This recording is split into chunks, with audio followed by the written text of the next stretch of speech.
cast my mind to Calvary, where Jesus bled and died for me. I see his wounds, his hands, his feet, my Savior on that cursed tree. His body bound and drenched in tears, they laid him down. Kami bersyukur kepadamu Tuhan,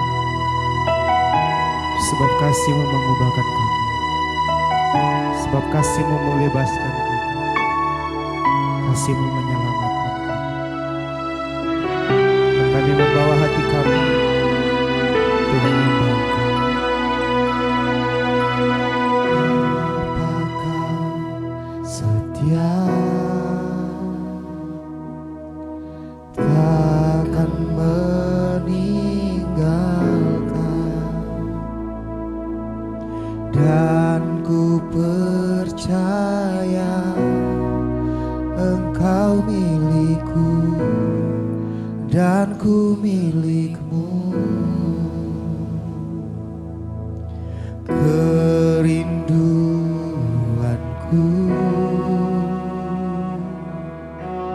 tinggikan namamu,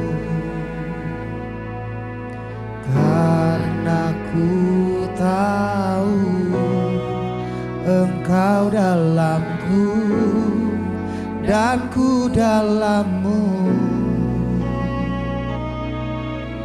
Ubah hatiku seputih hatimu, setulus hatimu,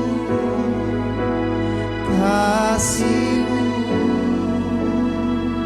Tuhan. Biar mata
hanya Kau yang layak disembah. Yesus, ku yakin Kau hadir di sini. Ku rasakan kuasa yang tak terbatas. Ku yakin Kau nyata di sini. Kemenangan terjadi di sini.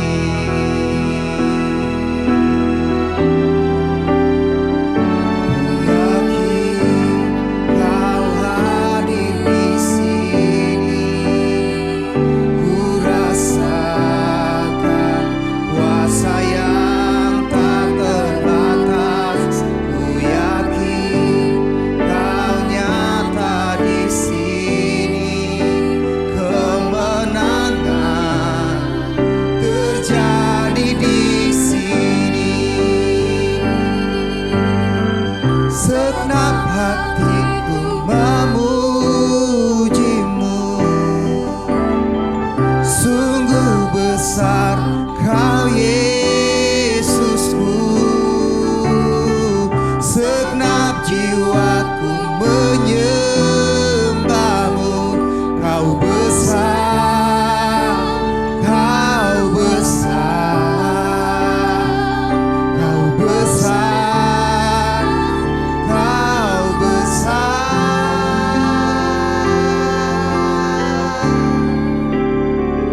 Ku yakin Kau hadir di sini. Ku rasakan kuasa yang tak terbatas. Ku yakin Kau nyata di sini. Kemenangan terjadi di sini.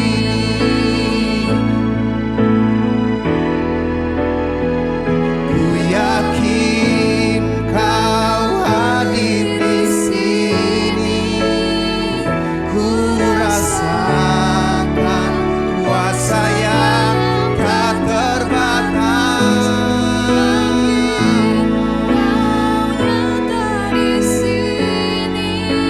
Kemenangan terjadi di sini. Kesembuhan terjadi di sini.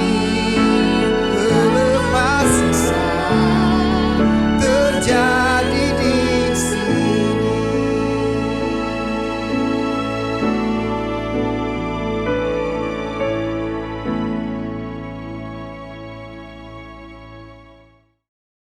Shalom saudara, Tuhan Yesus dalam amanat agung meminta kita untuk memuridkan dan kita sendiri harus menjadi seorang murid. Namun banyak orang yang menganggap menjadi seorang murid itu susah dan tidak menyenangkan. Padahal sesungguhnya hal itu justru sangat berguna bagi kehidupan kita.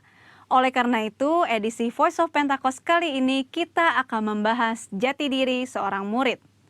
Dalam bahasa aslinya, murid berarti seseorang yang belajar. Dalam Alkitab, memuridkan adalah cara untuk memperluas kerajaan Allah. Inilah yang Tuhan Yesus lakukan selama pelayanannya di bumi ini. Ia mengajar dan melatih murid-muridnya untuk pada akhirnya diutus menjadi saksi. Dalam kitab para rasul, kita menemukan bahwa para rasul melakukan hal yang sama dengan apa yang Tuhan Yesus lakukan. Sehingga jumlah murid semakin bertambah di seluruh dunia sampai sekarang. Tentunya, hal ini tidak berarti semua orang percaya harus menjadi guru atau pengkhotbah. Namun sebagai murid, kita harus menjadi saksi melalui seluruh aspek kehidupan kita. Sebuah penelitian yang dilakukan oleh Russell McCann dan Marcia Webb pada tahun 2012 menunjukkan bahwa orang yang rajin membaca dan merenungkan firman Tuhan cenderung lebih setia kepada Yesus dan kuat dalam menghadapi tantangan. Hal ini sesuai dengan firman Tuhan yang berkata bahwa iman timbul dari pendengaran akan firman Tuhan.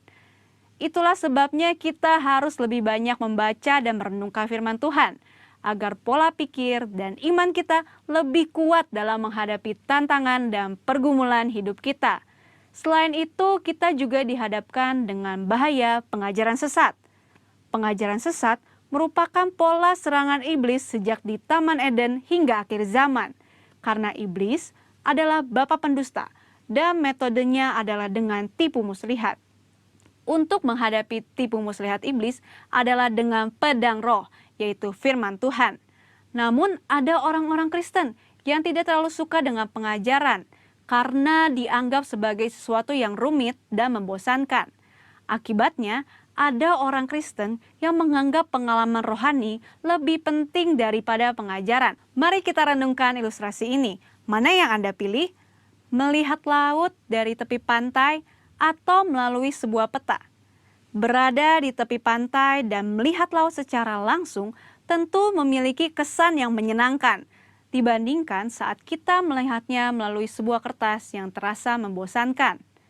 Pengalaman rohani sama seperti melihat laut secara langsung dari tepi pantai, pasti lebih menyenangkan.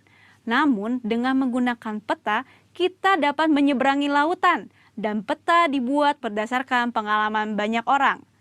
Pengajaran sama seperti peta, sepertinya membosankan, tetapi pengajaran disusun oleh orang-orang yang sudah mengalami banyak pengalaman rohani.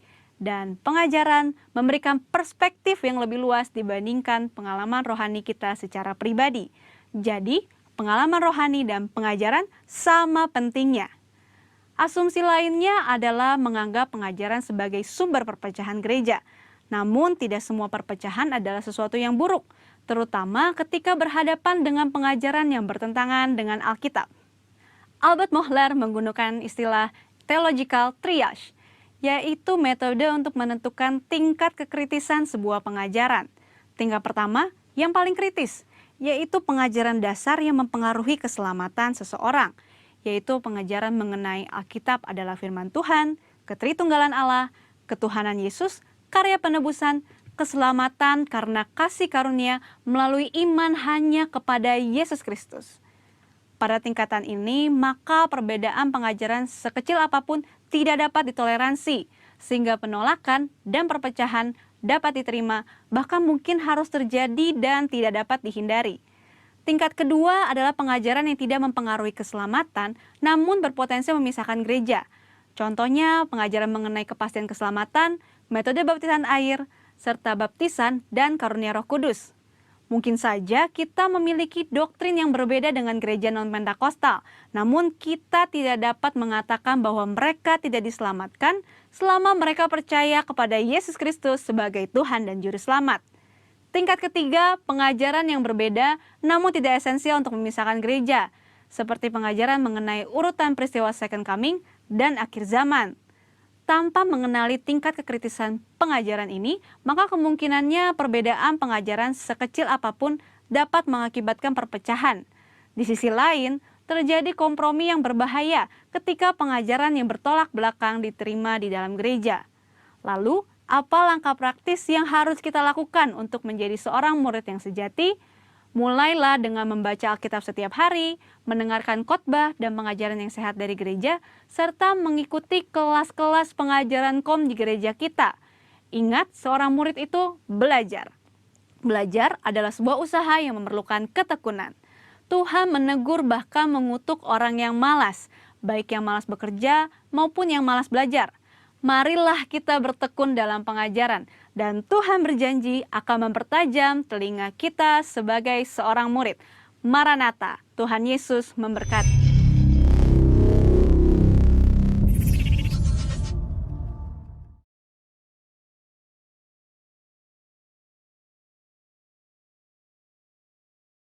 Shalom Bapak Ibu sekalian, selamat sore. Itu dia, dan sore hari ini saya akan membagikan tentang karakter dan hubungan. Karena saya percaya bahwa ada satu paket, bahwa bagian terdapat satu paket Bapak Ibu, bahwa yang membahas tentang karakter, itu dia. Karena hubungan, sikap, dan kehambaan, mungkin sebagian besar Anda bertanya kepada saya, seberapa pentingkah karakter itu? Nah, saya beritahu bahwa saudara bahwa karakter adalah sangat penting, karena karakter menentukan citra yang ditampilkan kepada orang lain, itu dia. Nah, tidak berkelambatan, mari kita membacanya Alkitab, kita saya mengajak saudara yang di rumah boleh membaca sama-sama dengan saya. Ibrani 5 ayat 13 sampai 14. Ibrani 5 ayat 13 sampai 14. Ibrani 5 ayat 13 sampai 14 berbunyi firman Tuhan berkata, itu dia. Sebab barang siapa masih memerlukan susu, ia tidak memahami ajaran tentang kebenaran, sebab ia adalah anak kecil. Tetapi makanan keras adalah untuk orang-orang dewasa, yang karena mempunyai panca indera yang terlatih untuk membedakan yang baik daripada yang jahat. Itu dia. Kalau saya boleh baca dengan perjanjian terjemahan firman Allah yang hidup, Bapak Ibu Saudara semua yang di rumah, Ibrani 5 ayat 13-14, dia katakan begini, orang yang masih minum susu berarti ia masih bayi, ia belum punya pengalaman tentang apa yang benar dan apa yang salah. Makanan yang keras adalah untuk orang dewasa yang karena pengalaman sudah dapat membeda-bedakan mana yang baik dan mana yang jahat. Nah, di terjemahan ini adalah ayat dari 14 berkata, makanan keras adalah orang dewasa yang karena pengalaman, itu dia.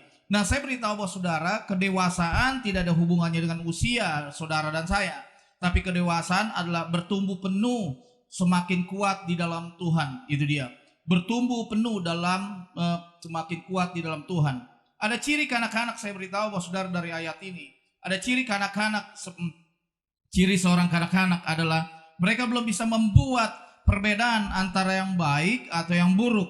Karena panca indera dari ayat ini, panca indera, anak-anak tidak terlatih untuk membuat perbedaan, itu dia. Nah, justru saya beritahu bahwa saudara pada sore hari ini, bahwa orang yang masih minum susu berarti ia masih bayi, itu dia. Nah, kalau kita tidak dewasa, saya beritahu bahwa saudara sekali lagi, kalau kita tidak dewasa, dia adalah anak-anak yang lebih suka sensual daripada prinsip. Nah, justru orang dewasa lebih suka prinsip daripada sensual. Nah, kenapa saya membagikan tentang karakter? Saya beritahu bahwa saudara, karakter dan hubungan. Karena saya beritahu bahwa saudara, sekali lagi, karakter sangat penting karena karakter menentukan citra ditampilkan kepada orang lain. Karena karakter tidak sama dengan karisma. Nah, menurut Kamus Webster, Bapak Ibu Saudara sekalian, satu definisi dari kepada karisma adalah begini. Karisma adalah daya tarik pribadi yang sangat besar. Itu katanya pesona, itu dia. Nah, sedangkan karakter adalah ini dia. Kekuatan moral dan etika, itu karakter. Saya ulang sekali lagi. Karakter sangat penting karena karakter menentukan citra yang ditampilkan kepada orang. Nah, karakter tidak sama dengan karisma. Nah, menurut Kamus Webster, satu definisi dari karisma adalah begini, daya tarik pribadi yang sangat besar, itu pesona. Nah, itu dia. Sedangkan karakter adalah berbicara tentang moral dan integritas, itu dia. Nah, ayat ini luar biasa yang kita suka pakai, Bapak Ibu, luar biasa. Coba gak saudara, Bapak Ibu Saudara yang di rumah boleh membacanya. Alkitab katakan, itu dia. Firman Allah berkata, saudara, ayat yang kita baca, ayat yang luar biasa, yang terbiasa kita baca itu dia. 1 Korintus 13 ayat 11. Kalau Bapak Ibu Saudara semua di rumah membacanya 1 Korintus 13 ayat 11. Saya akan membaca dengan terjemahan sehari-hari saudara. Pada waktu saya masih anak kecil, saya berbicara seperti anak kecil. Saya berperasaan seperti anak kecil. Dan saya berpikir seperti anak kecil. Sekarang saya sudah dewasa. Kelakuan saya yang kekanak-kanakan sudah saya buang. Nah, ini dia. Ayat ini luar biasa saudara. Pada waktu saudara dan saya masih kecil, nah saudara berbicara seperti anak kecil. Berperasaan seperti anak kecil. Berpikir juga seperti anak kecil. Waktu saudara berpindah, saya beritahu sekarang saya sudah berdewasa.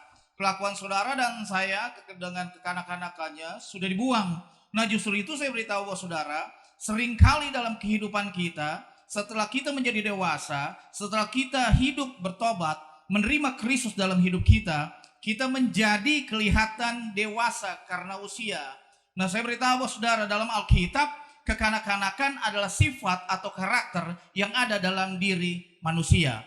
Justru itu saudara dan saya dipanggil untuk tambah dewasa dan bertumbuh dewasa di dalam Tuhan. Nah, saya beritahu bahwa saudara sekali lagi, karakter saudara sangat berpengaruh. Karena kenapa? Pada tindakan saudara dan tindakan saudara dipengaruhi oleh kebiasaan-kebiasaan yang saudara perbuat berulang-ulang, sehingga kebiasaan-kebiasaan saudara dan saya tidak pernah berubah, maka tindakan saudara juga tidak berubah. Justru itu 1 Korintus 13 ayat 11 berkata, waktu saya sudah dewasa, saya membuang semua kelakuan anak-anak saya dan membuang saudara pikiran-pikiran dewasa, kelakuan dewasa kekanak-kanakan saya. Justru itu tadi saya beritahu buat saudara, Tuhan Yesus sendiri mengajarkan kepada murid-muridnya dalam Matius 18. Dia berkata, supaya menjadi seperti anak kecil. Karena begini, perbedaan antara anak seperti anak kecil dengan sifat kekanak-kanakan kita adalah begini. Kita harus meninggalkan sifat kekanak-kanakan kita, dan di satu sisi juga kita harus mempertahankan sikap seperti seorang anak kecil. Karena Matius 18 berkata, saya beritahu buat saudara, supaya menjadi seperti seorang anak kecil. Nah, perbedaannya antara menjadi seperti anak kecil dengan sifat kekanak-kanakan adalah, nah ini dia, kita harus meninggalkan sifat kekanak-kanakan kita, Bapak Ibu Saudara di rumah. Nah, justru itu saya beritahu buat saudara sekali lagi, Alkitab mencatat, jika kita tidak menjadi seperti anak kecil, maka kita tidak akan bisa yang namanya masuk dalam kerajaan sorga. Nah, yang harus kita benahi pada sore hari ini adalah tentang ini dia, karakter dan hubungan. Kalau karakter saudara kuat, hubungan saudara kuat, saya percaya saudara akan berhubungan intim dengan Tuhan. Ya justru itu saya beritahu bahwa saudara, hubungan dengan orang lain bisa menjadikan kita jadi dewasa. Karena kenapa? Kita bersosialisasi dengan orang lain, kita berjumpa dengan orang lain, bertemu dengan orang lain. Semakin hari kita mengetahui karakter orang lain, sifat orang lain, kita berjumpa. Kalau kita berjumpa dengan satu orang, kita satu titik, kita tidak akan mengerti karakter-karakter yang lain. Justru saya beritahu buat saudara pada sore hari ini, hubungan dengan orang lain bisa menjadikan kita dewasa. Nah, hubungan adalah sifat Allah yang tertinggi dalam konteks kasih. Itu dia. Hubungan adalah sifat Allah yang tertinggi dalam konteks kasih. Nah, dari mana manusia bisa menyatakan kasih Allah? Saya mengajak Bapak Ibu di rumah. Nah, ini dia. Kita baca dulu Matius 5 ayat 9. Dari mana manusia menyatakan sifat Allah? Yaitu hubungan kasih. Matius 5 ayat 9 berkata, berbahagialah orang yang membawa damai, karena mereka akan disebut anak-anak Allah. Amin. Nah, artinya dimanapun kita berpergian dan kita berpijak dimanapun, kita tinggal dimanapun, saudara dan saya adalah pembawa-pembawa damai. Karena kenapa dari sini? Dari mana manusia bisa menyatakan sifat Allah? Hubungannya kasih. Nah, Matius 5 ayat 9, berbahagialah. Nah, saudara harus berbahagia. Orang yang membawa damai, karena mereka akan disebut anak-anak Allah. Saudara pergi kemanapun, saudara bergaul, berpijak kemanapun, di kantor, di sekolah, di bisnis, di kampus. Saya percaya, kalau saudara berbahagia di sini, dia berkata, saudara akan bawa damai karena saudara bisa disebut anak-anak Allah. Nah, di dalam berhubungan dengan orang lain, reaksi kita menunjukkan siapa kita. Nah, saudara tangkap baik-baik saudara di rumah. Di dalam berhubungan dengan orang lain, reaksi kita menunjukkan siapa kita. Tindakan kita akan menunjukkan siapa kita. Itu tindakan kita. Justru saya beritahu bahwa saudara sekali lagi, waktu saudara berhubungan dengan teman saudara, saudara berhubungan dengan orang lain, itu dia di kantor, di bisnis, dimanapun. Saya beritahu bahwa saudara, reaksi kita menunjukkan siapa diri kita.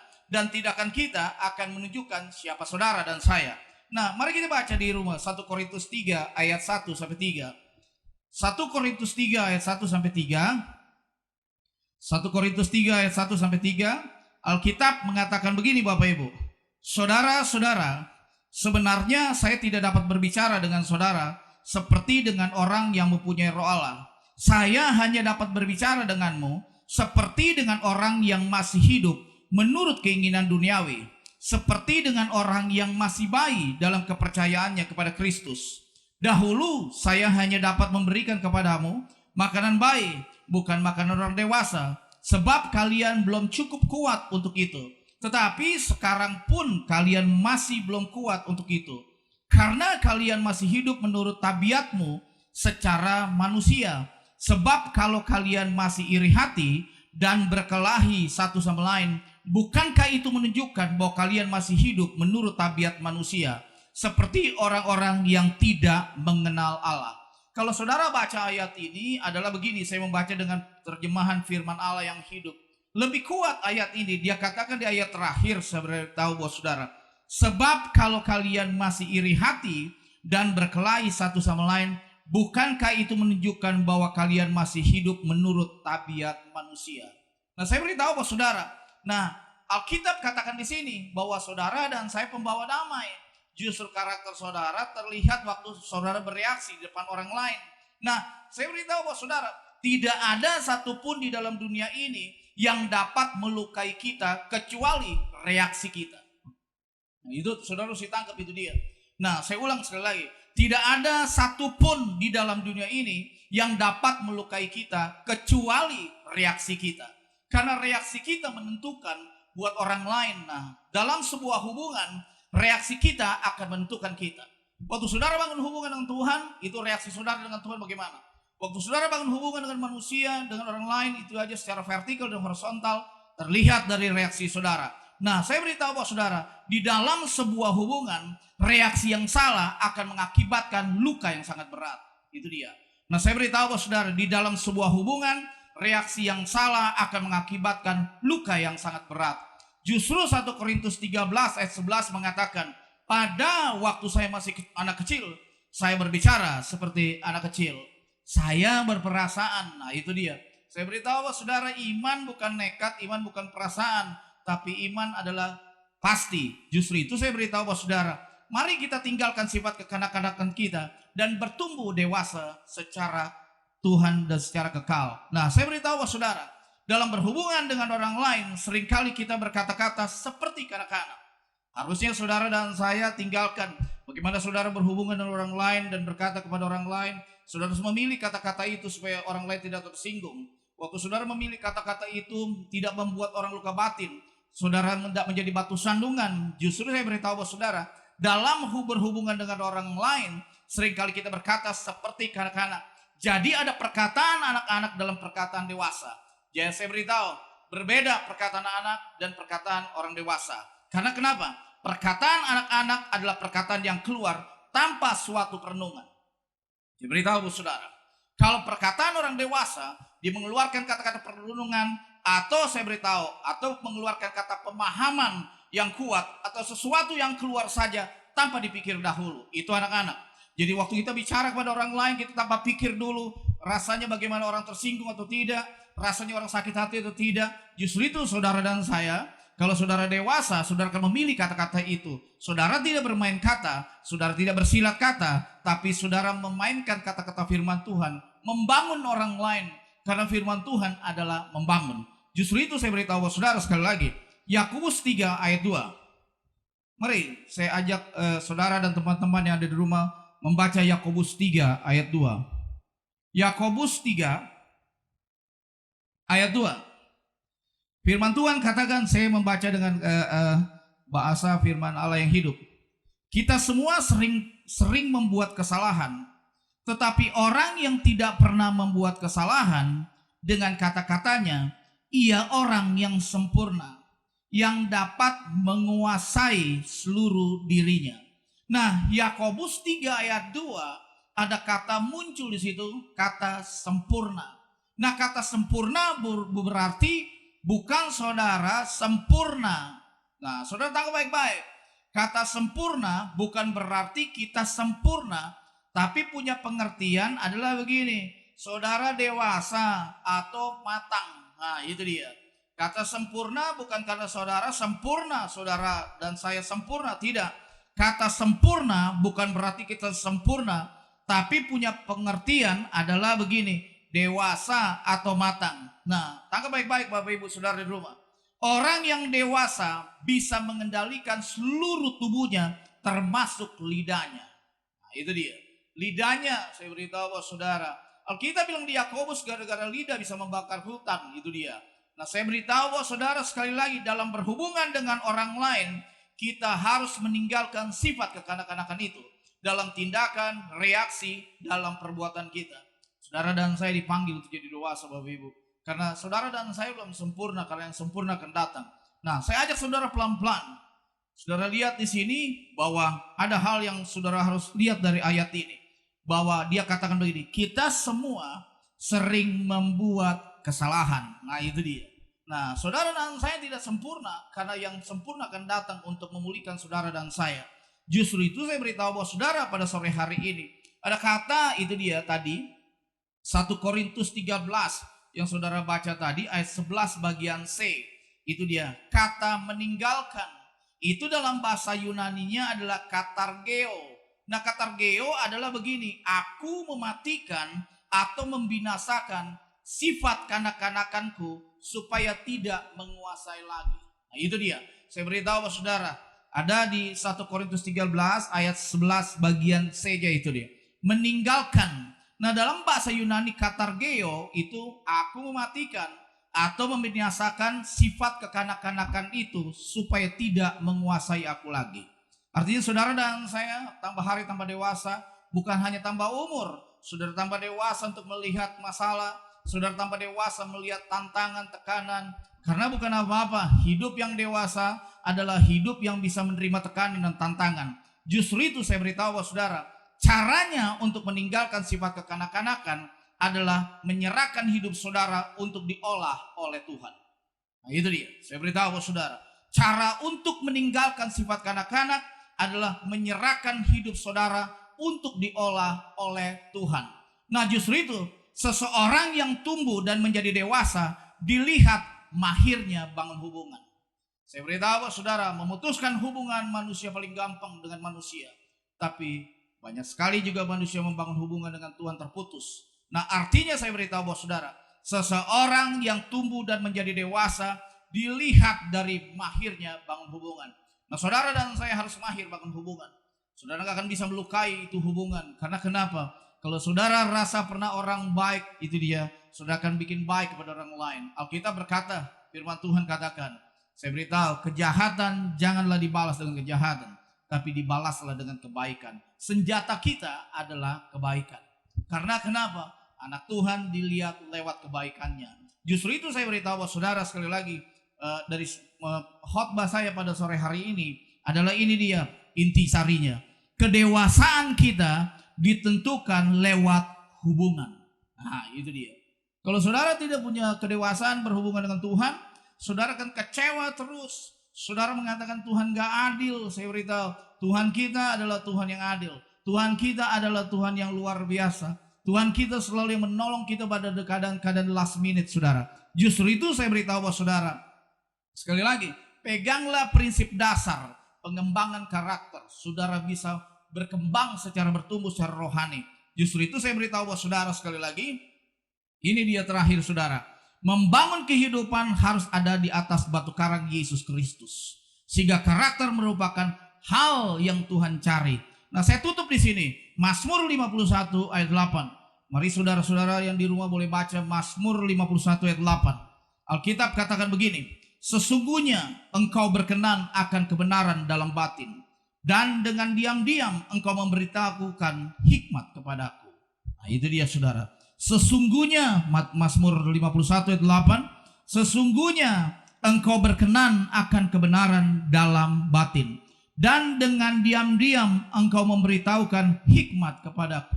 Nah saya beritahu bahwa saudara sekali lagi, membangun kehidupan harus ada di atas batu karang yang teguh, yaitu Yesus Kristus. Supaya saudara dan saya adalah orang-orang yang penuh hikmat untuk berbicara. Nah saya beritahu pada sore hari ini, saya tidak berkepanjangan saudara, tetaplah mahir bangun hubungan. Nah saya percaya bahwa sekali lagi, hubungan dengan orang lain bisa menjadikan kita jadi dewasa. Terutama waktu kita bangun hubungan dengan Tuhan. Hubungan adalah sifat Allah yang tertinggi dalam konteks kasih. Karena Tuhan tetap mengasihi. Mari tundukkan kepala. Tak pernah terlintas untuk tolak paku yang menusukmu. Sungguh relakan darahmu untuk menebus hidupku. Betapa mencintaimu dan pengorbananmu, kasihmu sungguh terbesar. Kau rela disiksa untukku.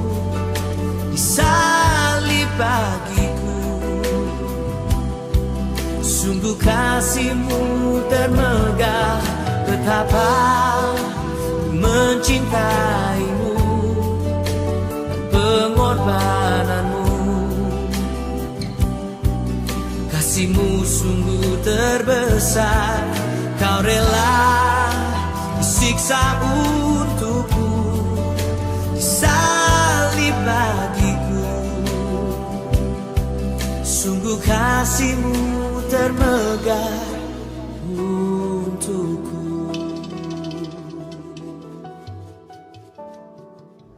Jemaat Tuhan yang dikasihi di dalam Tuhan, mari kita angkat roti di tangan kanan kita, roti lambang tubuh Kristus.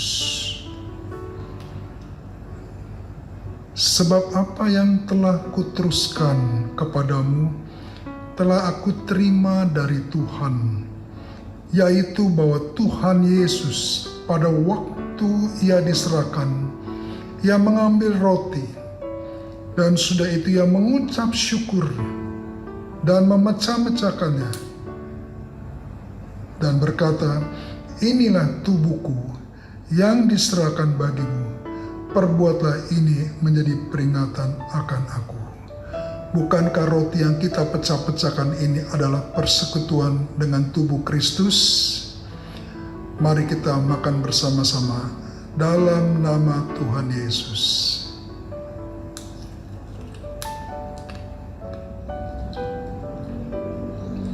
Mari kita angkat cawan yang berisi anggur lambang darah Kristus. Demikian juga Ia mengambil cawan sesudah makan lalu berkata, cawan ini adalah perjanjian baru yang dimeteraikan oleh darahku.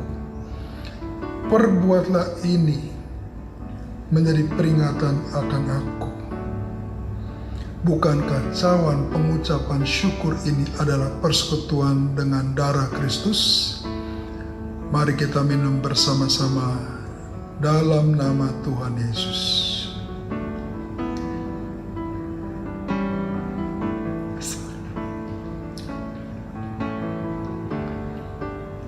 Mari kita masing-masing di rumah, kita mengucap syukur kepada Tuhan. Terima kasih ya Tuhan atas segala kebaikan Tuhan, atas segala kemurahan Tuhan. Engkau telah memberikan hidup-Mu bagi kami, supaya kami hidup tidak untuk diri kami sendiri lagi, tetapi hidup bersama-sama dengan Tuhan. Khususnya di masa-masa menghadapi sebuah kehidupan yang baru, new normal, normal yang baru. Kami berdoa biar pemeliharaan Tuhan, kasih karunia Tuhan, kesehatan yang dari Tuhan tetap menyertai kehidupan kami semua. Dalam nama Yesus kami sudah berdoa. Yang percaya kita sama-sama katakan amin. Jemaat yang dikasihi Tuhan, mari kita mengakhiri ibadah kita pada pagi hari ini. Mari kita tundukkan kepala. Bapa, kami bersyukur untuk pesan Tuhan pada minggu pagi hari ini.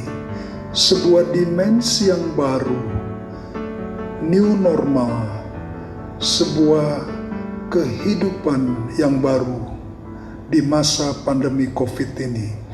Kami berdoa penyertaan Tuhan senantiasa ada di dalam kehidupan seluruh jemaat Tuhan. Kami berdoa juga untuk pemerintah Indonesia, Bapak Presiden bersama seluruh menteri dan gugus tugas COVID-19. Tuhan berikan hikmat, kemampuan, kekuatan supaya mereka melakukan tugas semaksimal mungkin bagi pemulihan bangsa kami. Kami berdoa juga untuk Gembala Pembina kami, Bapak Pendeta Insinyur Niko Nyotoro Raharjo bersama para wakil. Gembala rayon kami, biar kasih karunia Tuhan berlimpah-limpah. Tak lupa kami berdoa juga bagi seluruh jemaat Tuhan di tempat ini. Tuhan, Engkau lindungi hidup mereka, jagai hidup mereka, peliharalah hidup mereka. Engkau yang menemani mereka, Engkau yang menjagai kehidupan mereka. Jemaat Tuhan yang dikasihi Tuhan, sebelum kita mengakhiri ibadah kita, mari kita angkat tangan kita buka hati kita untuk siap menerima berkat dari Tuhan. Ya Bapa, berkatilah seluruh jemaat-Mu di tempat ini. Berkatilah kehidupan mereka, berkatilah keluarga mereka, berkatilah usaha dan pekerjaan mereka. Biarlah kasih karunia Tuhan Yesus yang berlimpah-limpah Tuhan curahkan di dalam kehidupan mereka, bersama dengan persekutuan yang manis dengan Roh Kudus, selalu menyertai jemaat-Mu mulai pagi hari ini sampai Tuhan Yesus datang menjemput kita semua di awan-awan yang mulia. Yang percaya kita sama-sama katakan amin.